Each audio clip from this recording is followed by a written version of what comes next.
Welcome into tonight's edition of the Jungle Juice podcast. I'm Sam Gormley. He's Mick Nelson. Mick, happy week one ending of March Madness. I know this isn't a March Madness podcast, but I know your bracket is screwed, is it not? Yeah, two quadrants are screwed right now. We still have two Final Four teams alive, but I'm not feeling too confident in. So I've got Creighton and UConn still alive for two of his quadrants, but I don't know if I've told you. I like to take risks on my bracket, so I had James Madison in my Final Four. I actually had him as my runner-up this year, and they just got absolutely torched by those who must not be named. So that sucked. And then I had St. Mary's in the other quadrant, and they lost to a school that's not really even a school. So GCU. Who told you you shouldn't have picked St. Mary's? You shouldn't have picked them. We should have went to GCU. We definitely could have gotten in. Well, I don't know. It was all I could do. Oh my, I've got like a gnat in here. That's great for us to right as we start the show. But enough March Madness talk. We had our 1 minute of March Madness discussion because there's still some Bengals news that happened this week and more getting ready for what is to come when it comes to Cincinnati Bengals news here around the world here of Bengals coverage. And that news was happening earlier this week that the Bengals finally have a new bodyguard for Joe Burrow, and it is Trent Brown, a name that I think we had even discussed on last week's show of being a potential candidate for the Bengals to add. It is official, though. Trent Brown is barring injury or something, is the starting right tackle. Mick, your first reaction when that came along? Yeah. So I think he's certainly an upgrade over Jonah at the right tackle position. Now the issue is when you said you just said assuming he's healthy, he's going to be the starting right tackle, and that's more of an unknown than a lot of people would think. I've got a stat for you here. So Trent Brown has played in a potential 100 out of 147 games in his career, and that's about 68%. And conveniently, somebody who has a slightly lower, like within a percentage point of potential games played, is Teron Armstead, the elite tackle who is widely known as the guy who can't stay healthy.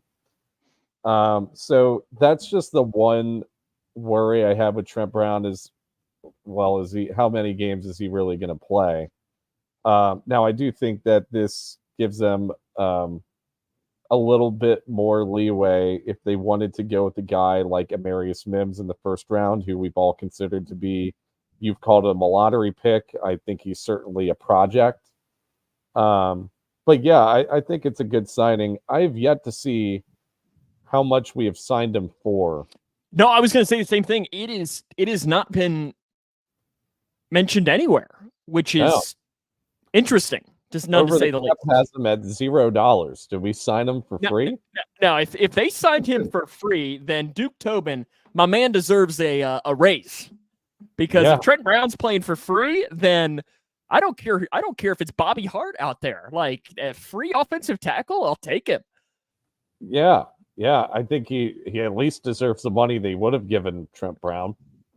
And I don't know, I'm assuming maybe $7 million, between 7 and 10. I would say like 7 to 10 mil, but like half of that is based incentives. Is incentive based. Just given the injury history. And you mentioned that injury history. He's fell short of 600 snaps in 4 of his last 5 seasons. That is a concern with him. But when he has played, he's been great. I mean, you look at it last year, he earned an 11th place finish in overall offensive grade as far as tackles in 2023 via Pro Football Focus. So he was one of the better tackles in the NFL when he was healthy. So you're telling me that Joe Burrow has a potential elite? I mean, you could say, 11th is close, maybe not quite elite, but it's that next tier down on his right side. That has to make you feel really good. And he did that as a member of a poo-poo offense in the New England Patriots last year. It was probably the most dysfunctional offense in the league, I think, last year. And,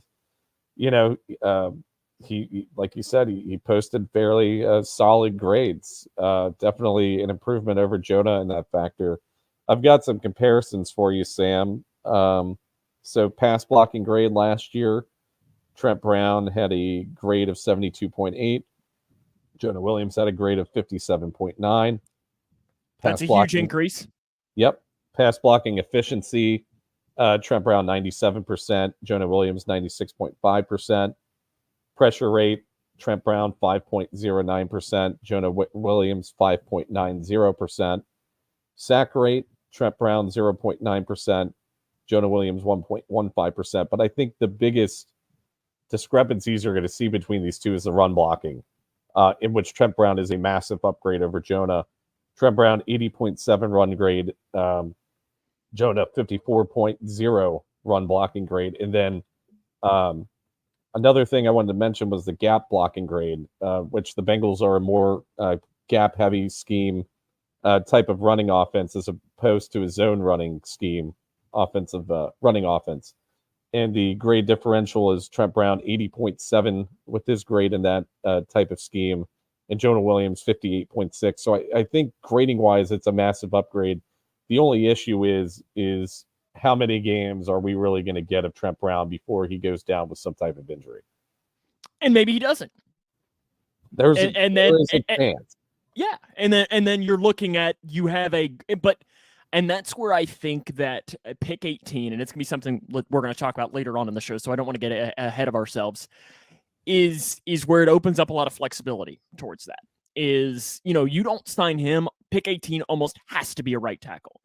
Now, it probably should be, but if you get a guy like Byron Murphy who falls, or insert other potential faller, you can at least think about jumping on that. Whereas if you didn't sign a guy like that, you don't have a choice. You're having to pick almost best player at tackle available for that pick. Yeah. So it does open up some flexibility, and we can come back to that and talk about it towards the end of the show. For sure.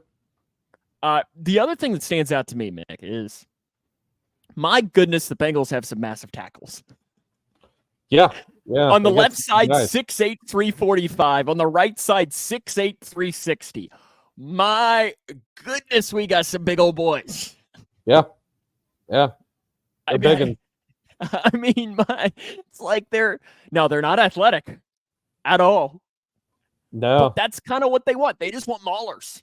As Frank Pollock says, they want glass eaters. And I think he's got some glass eaters there on each side of the line. You're pairing him with Alex Kappa and Cordell Volson along with Ted Karras. I mean, this will be the best offensive line that Joe Burrow has probably played behind, if it's healthy. Yeah, I think it definitely is.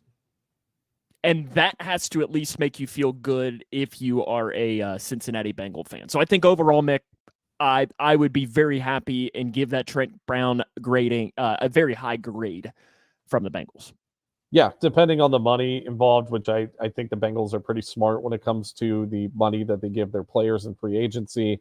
I think it's a very it's like a low risk, high reward type of deal, which I think that they've signed a lot of those types of deals this offseason. I've been fairly happy with the free agency that they've had so far. Obviously, no names are gonna, there's not going to be any huge headlines from them, but I think that they got better as a team in general. And that kind of leads me into what I was planning on asking you here as one of our big topics of today's show. And it was, this gnat is driving me crazy. I need to kill it. No, you're not. Go away. I love that those things, it's how big is it? It's literally microscopic. I mean, not quite microscopic. And the things are the most annoying. Yeah. I'm going to be fighting over this guy for the next week and a half, trying to kill him probably in here. But the question to you, Mick, is, are the Bengals better right now than they were 2 weeks ago prior to free agency? I think they were. I mean, you look at the signings that they've had. They signed Trent Brown, who's an upgrade, I think, over Jonah, as long as he stays healthy. I think the safety room got a massive upgrade this offseason with the signings of Geno Stone and Von Bell coming back to the team. I think that those two we don't know if Von Bell is going to be starting per se. He might be more of a, he might be sharing snaps with Jordan Battle, or he might be just brought in on 3 safety sets that Lou's been talking about running. But I think the safety room got better. I do think Gesicki is an upgrade over Irv Smith in that Hot type take. of tight end role. Hot take. Yeah, hot take. Who else? Sheldon Rankins. That's not an upgrade over DJ Reader, but I think he still has a lot of potential and has a really good proven track record. Let's just do this, and I think it's best for us to separate this here. And let's just ask this question first: is what position groups are they better today than they were 2 weeks ago? And I know you just mentioned a couple of them. Safety, offensive line, about offensive line, tight end, and I would say running back. I'd say they're about the same at running back. I don't think it maybe a tad bit better. I do like the Zach Moss signing, especially for the value that they got him for. And that plays into why I'm saying that they are better at that position. Is you're cheaper, you're better, you're faster, you're younger, and you're putting more chips into that younger talent. So that's why I would say that they are better at that. But I think those are the 4 that they are better in. Now they have gotten, I think, worse in the defensive line. I don't think that's a question. Let's go. What positions have they stayed the same? And that would mean quarterback, linebacker, and special teams. Yeah, pretty much. I don't think so. But the 2 positions they've gotten worse at, I would say defensive line and wide receiver, just because Tyler Boyd is gone and they haven't filled that void yet. They might want to roll with Charlie Jones. They did use a 4th round draft pick on him. I think he does have a decent amount of potential, but he is largely an unknown at this point. And to me, the other one that I'm putting in that category as of right now is corner. Yes. Because they lost Cheeto, and that role has not been filled yet. And I think to me right now is you look at corner and you look at wide receiver, is the reason why we're saying that they're worse off is because the position has not been filled, and it could easily be filled with a mid to low tier guy. And that almost would change this into staying the same / better, at least in my eyes. And I mean, you look at it, and we can come back to this here, and it might even be best for us just to tie it in at this point is, you look at corner, and I know the guy that Mike Hilton has been speaking a lot about throughout this week is Xavier Howard. He's a guy that has played under Lou Anarumo before. He has played good football. Now, he is older, but since he's older, he's probably not going to cost a lot. But to me, if Xavier Howard is your number 4 corner, that's not too bad. Yeah. I mean, and that's just one name that's coming up just right off the top of my head because Mike Hilton's been talking a lot about it this week.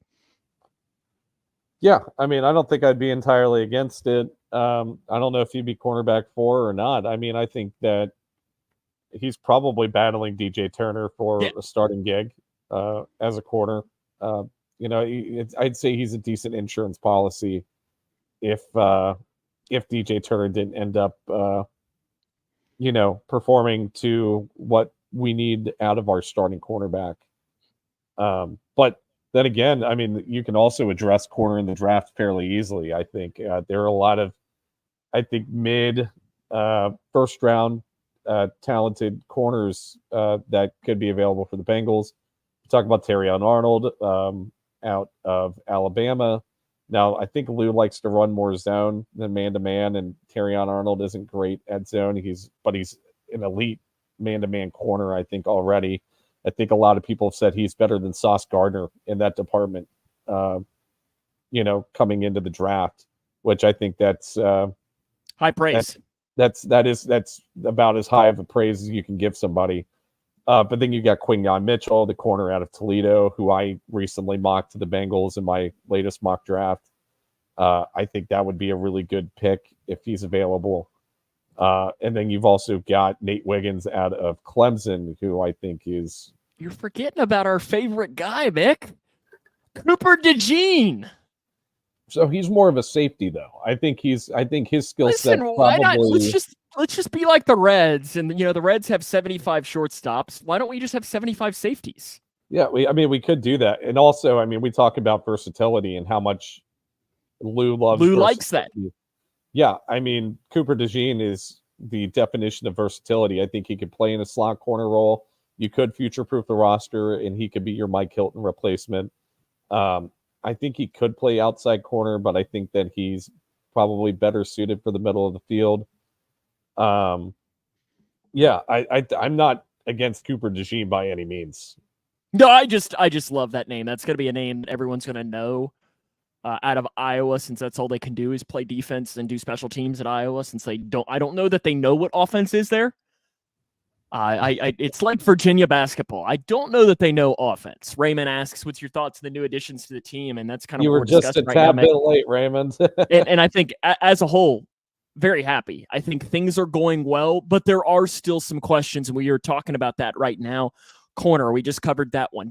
And then wide receiver was the other one that I think can be filled in free agency, or definitely can be filled with that day 2 pick, which is something that we're going to be talking about in upcoming drafts. Yeah.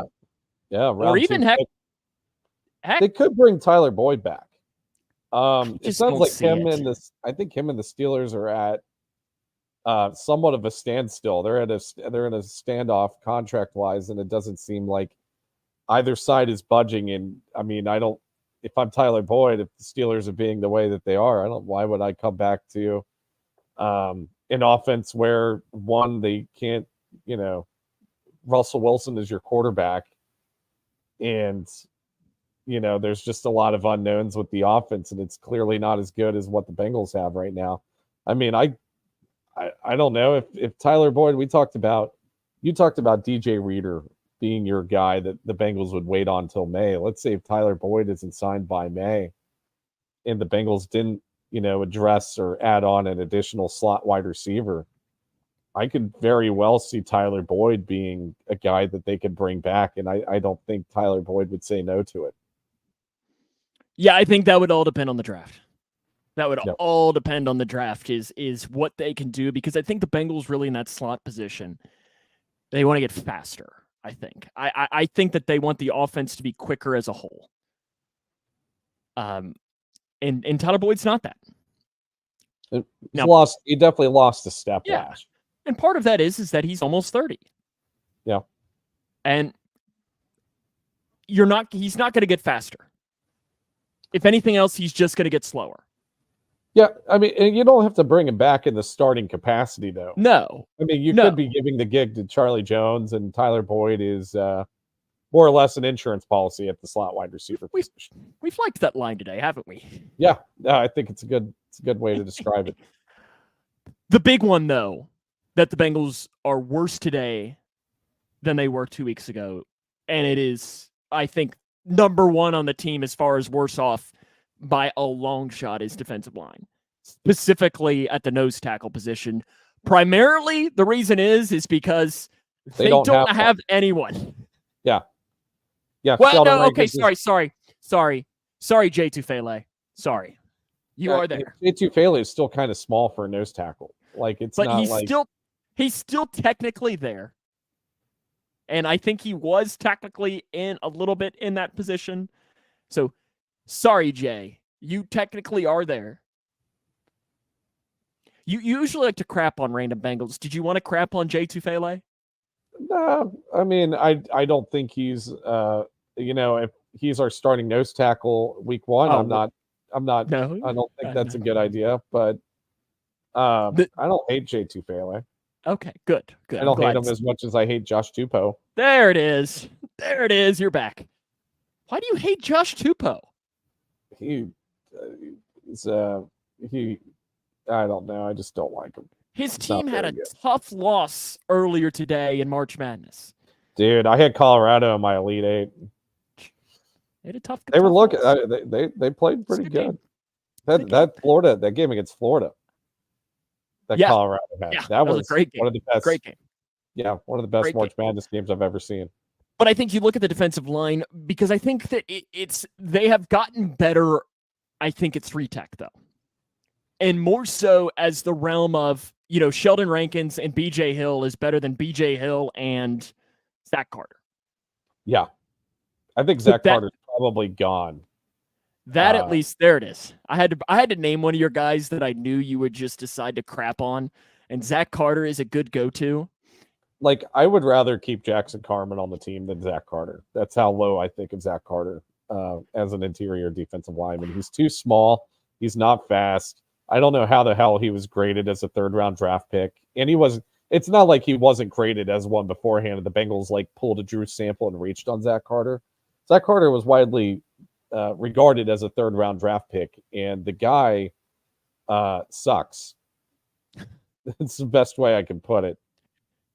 I'm sorry, Zach. I don't think you're completely terrible. I'm sorry. I think you're pretty bad, Zach. He might. What if he's watching right now, Mick? Or what if his mom is watching? Are you going to say that to Mama Carter? I don't care. Wow. Do not care. Wow. But I think, the next question that I think comes is what's next? And really for us, that's what this next month is going to be, because Mick, we are pretty much 1 month away from the NFL draft. I love the NFL draft. It's one of my favorite things in all NFL.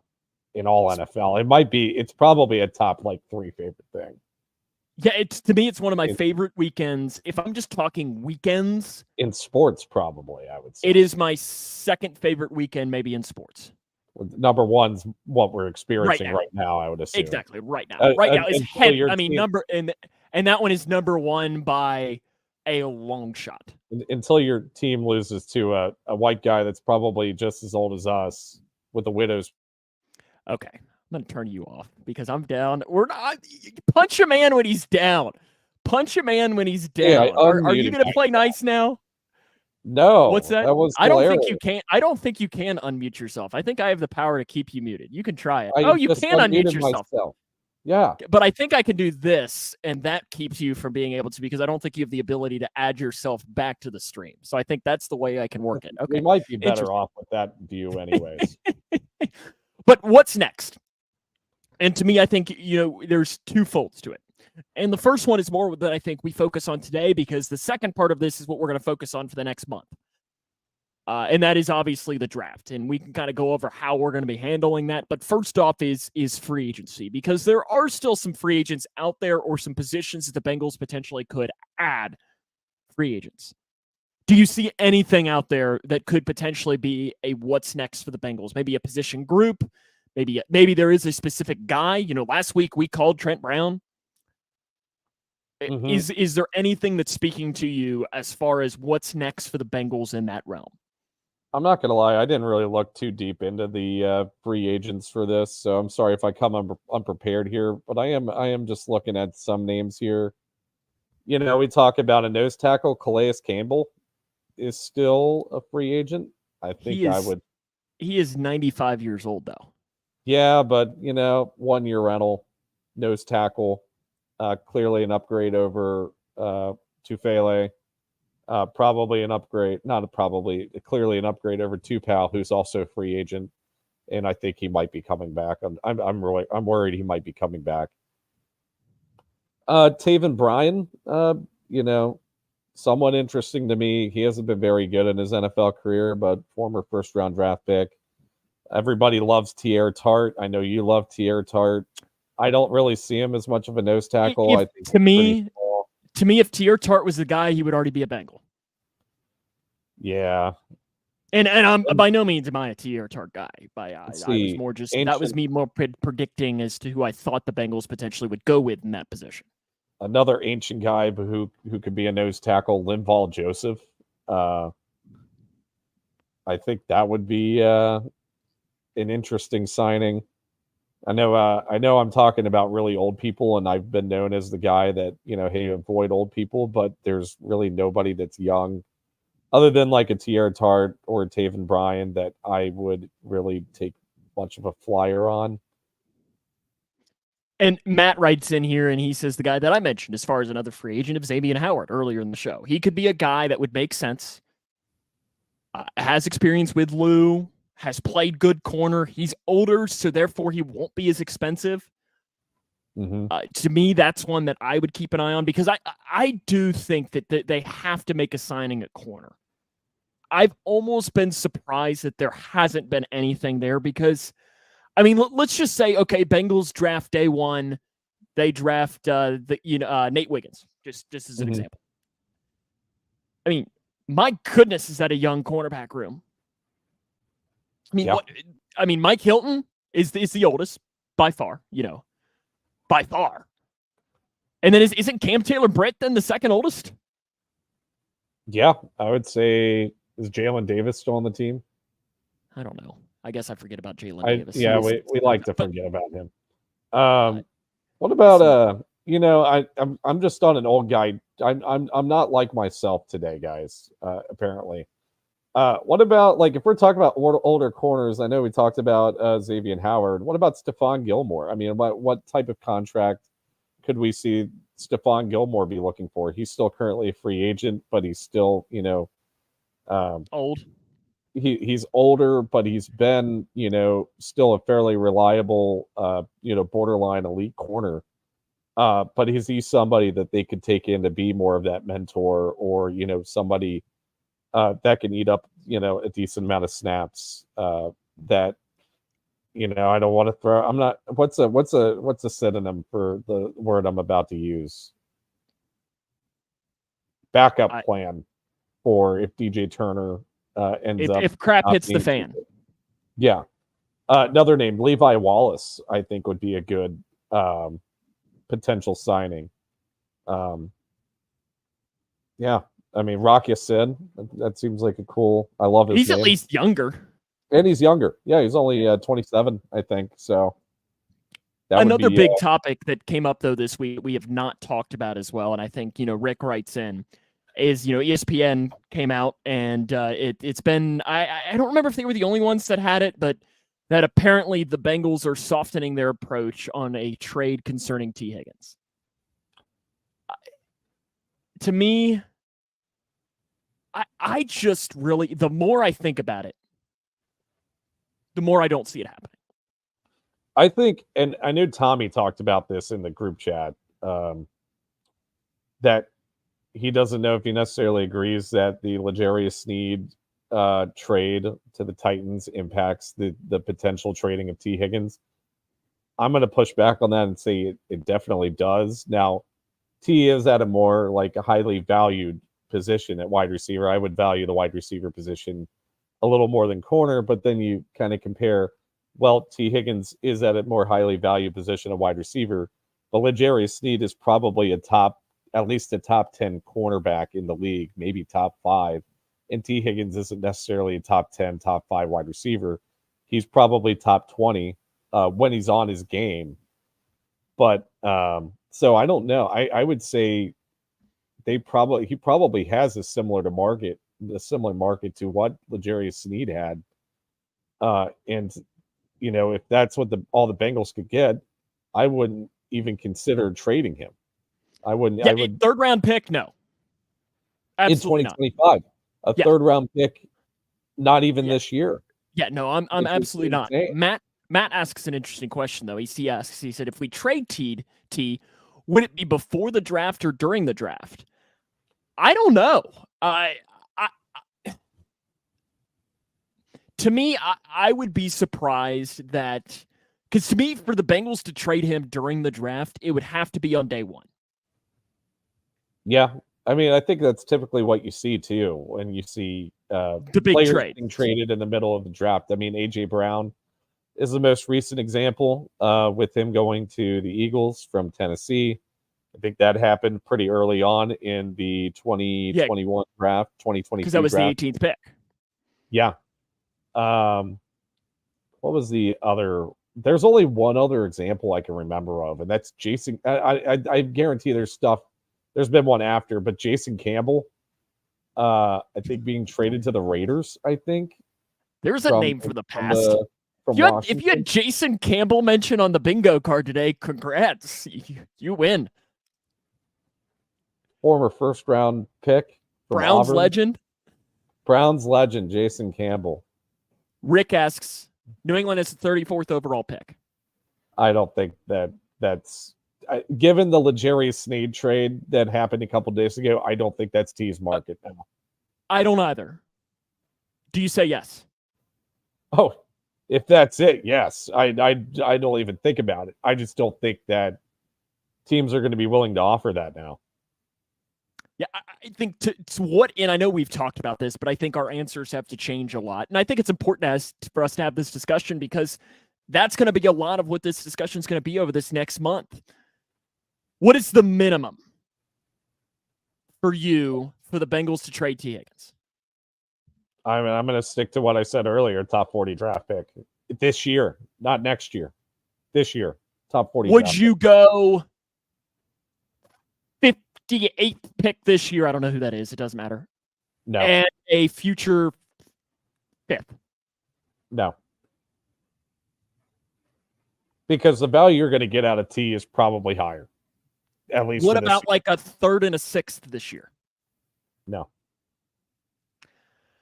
Because to me, to what I classify, and I agree with you, I think top 40, maybe like, 45. I could stretch to 45. Yeah, maybe. That's you took the words out of my mouth. But to me, is the question that goes with it is that they're, with that pick, whatever they get back, they're picking his replacement then. Yeah. I still think they're probably picking his replacement in round 2. Yeah, I don't disagree with that, or even round 3, like in that realm. And it wouldn't shock me if you're going to hear this right now. Bengals are going to take 2 wide receivers in the upcoming draft. I feel pretty confident in that. They could. I think they very well could. I could maybe see one wide receiver and then one, Stanley Morgan type of undrafted free agent comes, a Stanley Morgan or a Kendrick Pryor or something along those lines. But yeah, I think they're at least drafting one, and they're going to draft them, I think, in the 2nd round. There's a lot of talent at wide receiver in the 2nd round. I think that's pretty viable. I mean, you've got somebody I mocked recently, Xavier Legette, wide receiver out of South Carolina.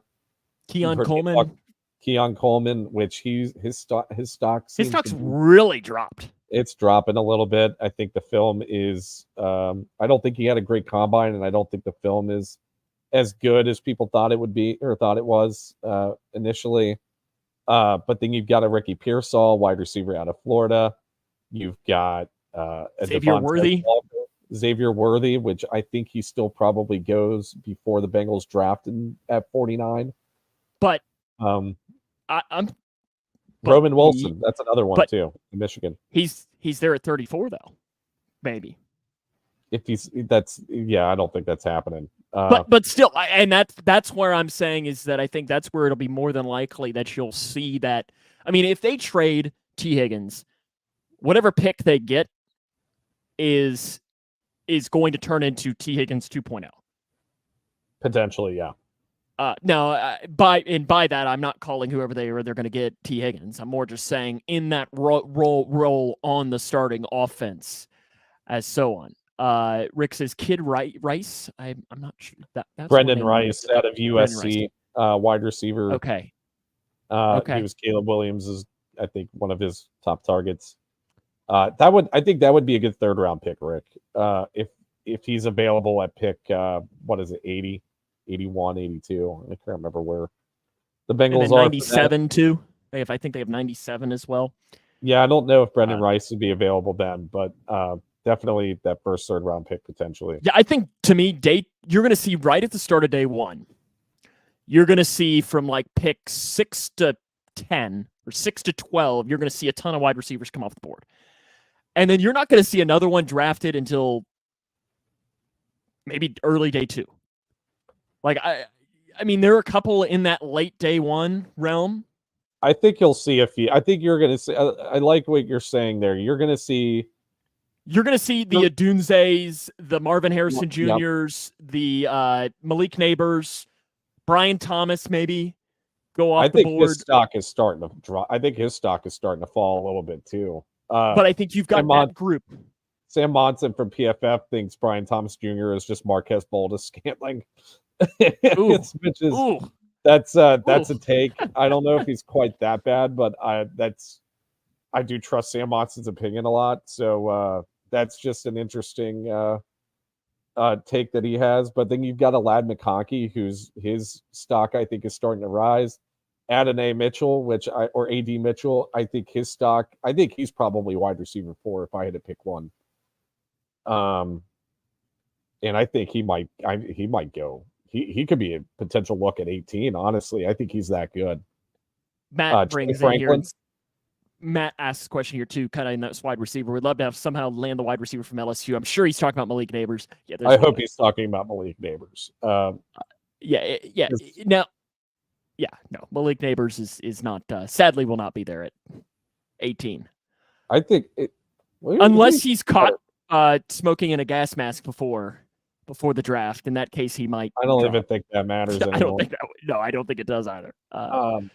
Yes, he's talking about Neighbors. Who would you rather draft? And shit. Let's just get off topic here while we're at it. I'm sorry, I just said a bad word. You just said a bad word, Mick. Might have to put you in timeout now. Let's put money in the swear jar. Now I have to flag this podcast as having profanity. Oh, my goodness. Oh, no. I don't think we're the only sports podcast that says profanity. I'm sorry, Rick and Matt, for Mick's foul mouth. I'm going to do it again. Shit. Anyways. Who do you think's better? Marvin Harrison Jr. or Malik Neighbors? I watched Malik Neighbors' tape recently. He's really, really, really good. That guy has got unreal potential. I love Adunze too. I like Adunze. I really like Adunze. I love Adunze. And then obviously Marvin Harrison Jr. is the guy, I'm sorry, Matt. There he goes. 24 years in the military. Thanks for your service, Rick. Thank you, Rick. But yeah, this is probably the best wide receiver trio I think I've ever seen in a draft class, which is really something. And the wildest thing is there's a chance that none of them go top 5. I doubt it, but I mean, you could see. I mean, if you see Minnesota trade up to the 4 pick, which we all know that's what they're trying to do right now. And then who's fifth? Who's fifth? Now I don't know off the top of my head. 5th, the Chargers. They're most assuredly going wide receiver. Yeah, or they could trade back. I don't think they will now because I don't think they would have traded away Keenan Allen and cut Mike Williams or traded Mike Williams if they didn't plan on taking one of those 3 guys at pick number 5. And also, we don't know what the Patriots are going to do at pick number 3 because I think a common argument that has been made, and I think it's extremely valid, is that the Patriots roster is so depleted. They have so many holes to fill that bringing in a quarterback who is also probably quarterback number 3 in the draft would potentially set them back even more. And maybe they want to fill out the rest of their roster before bringing a quarterback in. So could they go with Marvin Harrison Jr. number 3? That could very well be a possibility. But then just roll with Bailey Zappi? Bailey Zappi to Marvin Harrison Jr. That would be. I mean, it is pretty much the same thing as Bailey Zappi to Jarrett Stearns. I mean, who the hell is that? Listen, go Tops. I was going to say that's going to be the same thing as Brady to Moss. Right there is. I mean, they in college they pretty much were. I mean, they looked exactly the same.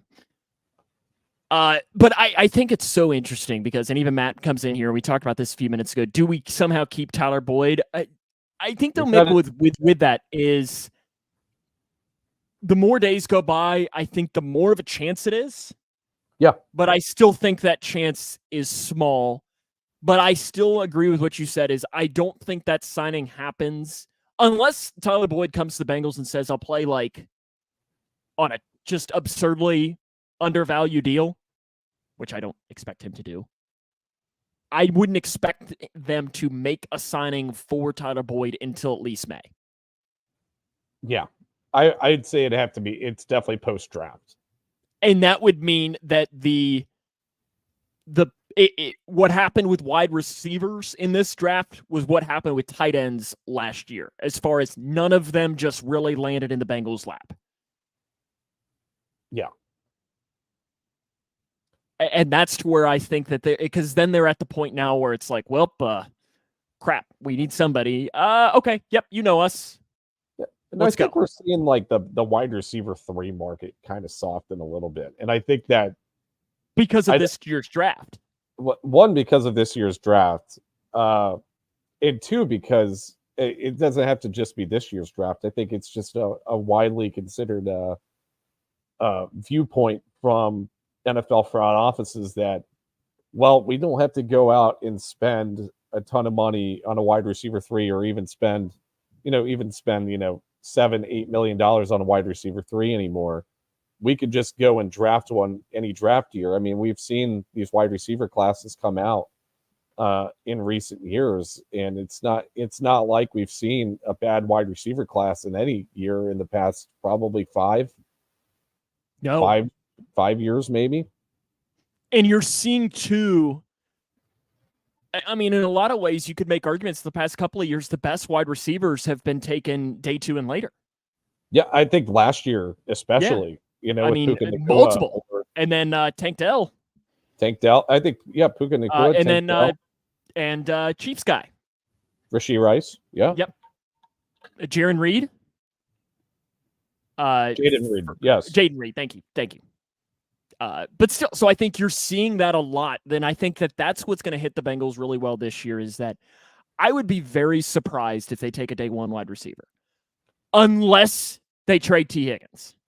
Yeah, I think I wouldn't be necessarily surprised. I think that it is a best player available situation now for the Bengals, unless if they decide to reach and go with T'Vondre Sweat at pick number 18, because they absolutely need a nose tackle.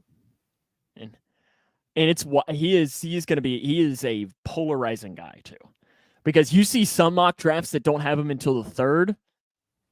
And then you see some where you could potentially see him dropping into the back end of the 1st round. It's wild with a guy like him because he is so polarizing with his size. Yeah, that's a good way to put it. Definitely a risk if you take him at 18. But I mean, your other option is McKinley Jackson, I think, in the 3rd, and maybe that's a better idea. But I don't think T'Vondre is available at pick number 49, unfortunately. I did see there was one more question that Matt asked that I wanted to bring back. We wanted to. Okay, he asked here, as much as people may think it's crazy, is it far-fetched that we bring back Eli Apple at cornerback to help in depth? I think it is. Just because I think they would have done it last year if they really wanted him back on the team. It's not like the Dolphins were like really actively like looking out for Eli Apple. I don't think he signed until training camp with the Dolphins last year, if I remember correctly, because Jalen Ramsey got hurt. If Eli Apple had this, how do I want to word this? If Eli Apple talked like a normal cornerback, then I think it would be there would be an option. But I think the Bengals weren't a thing. Yes.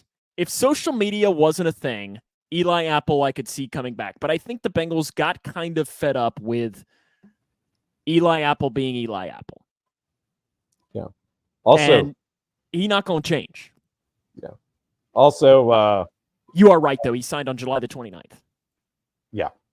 Also, good shout out from Rick Kelly when we were talking about later round wide receivers, Dontavion Wicks. That guy really came on last year. Yep. So yeah, given what you're saying, I do kind of see. I definitely see your point that the Bengals definitely maybe it would be more advantageous that the Bengals didn't draft the wide receiver at pick number 18 when you've got holes at corner, you've got a hole at defensive tackle.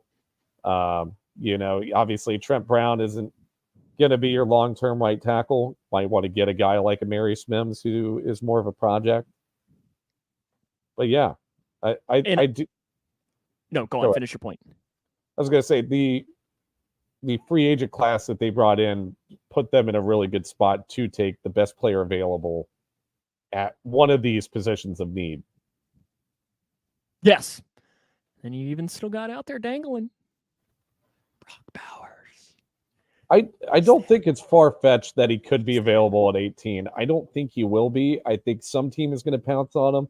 But originally we thought it was going to be the Chargers, but then they decided to cut Keenan Allen or trade Keenan Allen and Mike Williams. So they're most assuredly going wide receiver. Then you'd think the Titans, but their offensive line is so bad they might want to take a flyer on Joe Alt or Olu Fashanu. I've heard the Jets maybe for Brock Bowers, but I think they've also got other holes they might want to fill. They have to fill the gaping hole left by CJ Uzama. Yeah, they do. I mean, listen, when you see Brock Bowers play, you pretty much see CJ Uzama in the fact that they both are technically tight ends. Yeah. And they both played in the SEC. I was about to say that, yeah. And they both have hair. That's they do. That's all I got. So I've been mocking Brock Bowers recently to the Indianapolis Colts at pick number 15. I think that would be a pretty good landing spot for him. That's definitely a position of need for them. The only issue is with the Colts is that he's just not a 6'8" athletic freak. So maybe they don't get him. Yes, because they do love themselves some freaks in that. I wanted to bring up here really quick is the Athletic earlier this week, Paul Dehner Jr. They had their second beat writer mock draft, which I personally love when they do this. So what they do is that they have all of their 32 beat writers from the Athletic. They do an actual mock draft where you draft for your individual team. And I love it because they had in the ability to trade this time. So you get a feel really as to what these guys have as far as to what they think their teams will do and so on, and potential trades that could go, and then what sets it up for the Bengals. Just to give you, I don't know if you've seen this yet or not, Mick, but just to give you perspective on it, the top 5 was Caleb Williams, Jaden Daniels, Drake May to the Vikings. So the Vikings trade up with the Patriots, Marvin Harrison to the Cardinals, Malik Neighbors to the Chargers. So that's how it went up there. But it moves back, and it could not have set up better for the Cincinnati Bengals in this scenario. The players available: Talise Fuaga, offensive tackle from Oregon State; Byron Murphy II, defensive tackle from Texas; Amarius Mims, offensive tackle. You've got Cooper DeJean still there. You've got A.D. Mitchell from Texas. Nate Wiggins still available as well. And then technically, I don't know that he is in the Bengals realm, but Jackson Powers Johnson is available there too. Mick, who are you taking in that scenario? That's not even a question. And that's who Paul Dehner picked as well. But Byron Murphy is that would be my second guy. Yes, and that's who goes. They take Fuaga, and then the Rams right after take Byron Murphy. Was J.C. Latham not available? He was not, I don't believe. Let me look. Okay. I was doing a scroll through. No, the Saints took him. Okay. A couple of picks before. So, like, the pick right before was Jaguars taking Jared Verse. You had Troy Fautanu, the Seahawks taking him. Brian Thomas goes to the Colts, J.C. Latham, and so on. It is, to me, I find these very, very interesting, though, because these writers know what their teams are looking for as far as prospects. They've presumably talked and so on, and they do a couple of these as they lead up to the draft. But to me... Go ahead. Go on. No, finish your point. I think this is probably like the most reliable you can have for a mock draft. Yeah, because these guys know what they would trade. And so on. But what I found very interesting in looking at this is 2 picks after the Bengals take Talise Fuaga, the Steelers take Amarius Mims. And that would be very interesting. 2 Georgia starting tackles, Broderick Jones, Amarius Mims. And then another freak from Georgia as the tight end that everyone wanted last year, whose name now escapes me. The 6'12". I know that's not an actual number. Darnell Washington. Yes, Darnell Washington. Thank you. I was going to say, I thought it was Washington, but I didn't want to say it and sound like an idiot when I said that. But it's just, they're just going to get every player from Georgia that's just a freak of nature. Yeah, them and the Eagles. They love the Steelers get the offensive players from Georgia. The Eagles get the defensive players from Georgia. Yes, Jalen Carter. Shout out. But I find these interesting, and when it comes up again, I'll make sure that we talk about it on the show for it, because there's a lot of questions that come from this, and I think that the Bengals would have a very tough decision, and it's going to be something that next week's show we're going to dive all the way into, is all of the different ways that the first round could go and line up for the Bengals. But I think if you're telling Duke Tobin, Mike Brown, and whoever is in there making the decisions, that you can pick between maybe in fact, I don't think there's a maybe, the best interior defensive lineman and a potential starting right tackle, does it get much better than that? No. I mean, I guess the only way it would be better is if Joe Alt or Fashanu or one of those guys drops, or one of the elite wide receivers drops. I think Fuaga is closer to Joe Alt and Olu Fashanu than he is to Amarius Mims. Oh, and I'd say he's potentially better than J.C. Latham. I think that maybe he's a little more on par with Latham, but I'd say I would take Fuaga over J.C. Latham at this point. And Matt says he would go with Byron Murphy. And honestly, if it was down to this and they chose Byron Murphy, I'm not going to be mad. No. Because I think Byron Murphy has the potential to be, and I'm saying this, and I'm not trying to I'm not trying to say that he's like this. Don't do it. What? What do you think I'm going to say? You're going to say he's Geno. No, well, I was going to say he has the ability to be a game wrecker. Like, he could have the ability to be a game wrecker like Chris Jones. Okay. And I'm not, by no means am I comparing this guy to Chris Jones. Like, obviously he's coming out and he's pick 19 or 18 or wherever he's going to go. But if you're telling me I could have that or have a shot at that, it's an interesting discussion to have. There's no question. I am kind of surprised that the Byron Murphy stock is driven just as much as the Jerzon Newton stock has fallen. Just because I'm very high on Jerzon Newton. I'm not sure.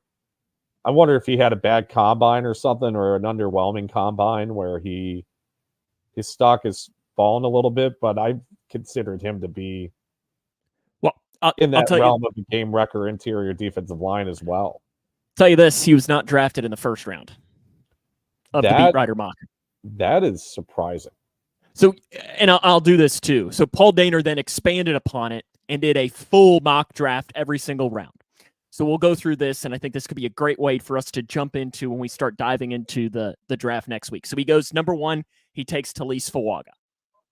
Perfect, right? You're happy. Round 2, pick 49, a guy, Mick, I think you'd be very happy with, Roman Wilson, wide receiver from Michigan. I think if that's your bang, you're feeling real good. Round 3, first pick, Mike Hull Jr., defensive tackle from Ohio State. Okay. Michael Hall Jr. Okay. Correct. Okay. The second third-round pick 97, Max Melton. He is a cornerback from Rutgers. 4.39 40-yard dash, so he's very quick on that. Sanders, right, is the tight end from Texas, right, Mick? Davion Sanders, yep. Yes, he's second-round guy that I think second round that he has caught quite a bit of buzz. Fourth round pick, Christian Boyd, defensive tackle from, I'm going to put you on the spot here. There's no way. Christian Boyd. Christian is not spelled, not an awful guess. Northern Iowa. Okay. Tip Ryman in the 5th round, who is a tight end from Illinois. Drake Nugent, a center from Michigan in the 6th round. Isaac Garendo, who is a running back from Louisville. But he is a great athlete, fits into that realm. And in the 7th round, they go Nathaniel Watson and then finish it off with the Offensive Player of the Year from the Big Ten, Torrey Taylor, punter from Iowa. Offensive Player of the Year in the Let's see what you did. But still, so I think, and again, I know this is putting you on the spot for a lot of these day 4 picks. I think you're seeing it hit a lot of the different ways. Is, you see a linebacker, I think you're going to see a day 3 linebacker in the Bengals take. I would agree special with teams, running back. I think you're going to see a day 3 running back taken. Yeah. I think center needs to be something that needs to be taken. Is because Trey Hill. Do you have faith in Trey Hill? No. Did Mac Sharping come back? He is not yet. Okay. He's not yet. Tight end, I think you're going to see a day. Tight end to me is a very interesting one as I think to you where could see it a comes. day 2 or a day 3 tight end. Yeah, and I agree. I think though you're going to see double ups. Defensive line. I still think it's a potential of a double up at wide receiver. And then I'm interested to see if there are any other potential double ups. Do they double up a corner? They could. But I think if you're listing most likely double ups, I think you're going, and by double ups, I mean, taking more than one player from one position. I think you're going number 1, most likely is defensive tackle. I think that way up front. Number 2 is to me wide receiver. Number 3 is corner. I'd say I'd flip flop corner and wide receiver, just because they doubled up at wide receiver last year. I don't think they would do that 2 years in a row. But also it's just a position where you like to have a lot of guys. They could double up on offensive linemen. I don't think that's out of the realm of possibility either. Yep. Maybe even put them. I'd put them above wide receiver, actually. Yep. I agree. I think you got tier 1 is defensive line, tier 2 offensive line, and then tier 3 is cornerback wide receiver. As far as most likely to double up, at least in my eyes, when it comes to that. But as far as the future for us, as far as this show, as you can tell, we both enjoy the draft. And we want to help you get ready for it as well as a Bengal fan. So to look at it, starting next week, we've talked a lot about it this week, but I think it's important for us to go back into it and dive deeper in talking about these guys being very specific with guys like Talise Fawaga, J.C. Latham, Amarius Mims, Byron Murphy, and so on. Is next week's show is all about the first round. All about it. We'll have a list of 5 to 7 guys or so on that we feel pretty good about the Bengals drafting from. Then I think it'll also be important for us next week is to talk about the potential, and I think there is a chance of a trade back. I don't know how likely it is, but if the draft goes a specific way, you could see it. Then on April the 7th, which is 2 weeks from today, we're all about day 2, 2nd and 3rd round. Where you got 3 picks there. It's a hot spot because I think there's a lot of really interesting guys in day 2 and 3, like Roman Wilson, like Mike Hall, that we talked about there. April the 14th is day 3. Talking about guys they could jump in there 4th, 5th, 6th, 7th, finding some sleepers. The 21st, which is the Sunday right before the draft, we're going to just go all the way in. A draft preview for the Bengals, maybe make some predictions. Maybe we'll find some way to do a game between us, Mick. Yeah. In fact, maybe we can do that. We'll each fill out a mock draft, each round by round. Yeah, in fact, let's talk this out. So we'd get 1 point for the first round, 2 points for the second round, 3 points for picks in the third round, 4 points, 5 points, 6 points, and 7 points. You get what I'm saying? Yeah. So there we go. And we'll have our, because I think it's harder to pick in the 7th round, project who they're going to get. So you get more points for that. Or should it be reversed and 7 points for the first round pick, 6 points for a second round pick, getting them right, and so on. No, I like the first way to do it because it's much harder to get a 7th round pick right, I think. I agree, which might make it fun to see if one of us gets lucky. See, that'd be our luck, is that you nail the first 3 picks, but I get lucky and pull out the 7th round punter that they pick and win based on that. And then on the 24th, which is the Wednesday right before the draft, we're going to take our show back to Wednesdays. And we are going to have a mock draft show where we are going to mock draft the first round. And hopefully we're going to have some friends from of ours that are going to join us, and we're going to mock the first round. So that right before, you'll know all these guys and so on, what each individual team could potentially need and so on. So that's kind of our plan. And then obviously throughout those weeks is, if the Bengals sign or something like that, and do it. Appreciate that, Rick. Rick, every having Sunday, you you're listen, welcome. man. And same to you, Matt. We invite you to join us next week as well. I think my Alexa just wanted to tell me something. I don't know what she wants to tell me at 8 o'clock on a Sunday or 9 o'clock Eastern on a Sunday night, but she needs to be quiet. But I think we got a lot to discuss over these next couple of weeks because I think it's very interesting as to what could happen with the Bengals. Yeah, for sure. I mean, I can't wait. I'm How many mock drafts have you done? Well, so it's not like I hate. I'm not gonna lie. I hate it when I understand like a lot of people probably don't have a lot of time on their hands and they're just like, well, I'll just do the Bengals and just simulate the rest of the picks. But I think these draft simulators are so outlandish. Like I think PFFs is garbage. And I mean, I think NFL mock draft databases might be slightly better, but well, here, I'm going to just do right now. I do every team. I pick for every team in a mock draft because I think that's the only way you can do it. So I'm just, as we're talking right now, I am doing the Pro Football Network version of this. Oh, God, that's the worst of them all. And just let's see who it has available for me to pick for the Bengals. It's going through right now. Let's see what it says. Okay, the Saints just took Brock Bowers. Okay, it has, okay, Mick, I think I know who you'd be picking here, but let's just have some fun. Oh, wow. This would be a really good scenario for the Bengals. Terry and Arnold. Okay. I don't think that's outlandish. Talise Fawaga, Amarius Mims, Johnny Newton, Jackson Powers Johnson, Byron Murphy. That's actually not as outlandish as I thought it would be. So it's just fun seeing all of these. I enjoy playing around with it, and I've always do like one draft where I just accept every single trade and just have like 75 picks. And like there was one that I did. I remember that I was playing around that I think I had every pick of the 7th round. Because why not? The fire station's awake behind me, so it's probably a good cue for us to wrap up the show. We invite everyone to join us back 8 Eastern next Sunday as we're going to talk all the way about the first round of the NFL draft. Make sure to follow us on our social media channels. We're also on your favorite podcasting platform as well. You can re-listen to the show that way. Mick, it's been fun. You got any parting thoughts?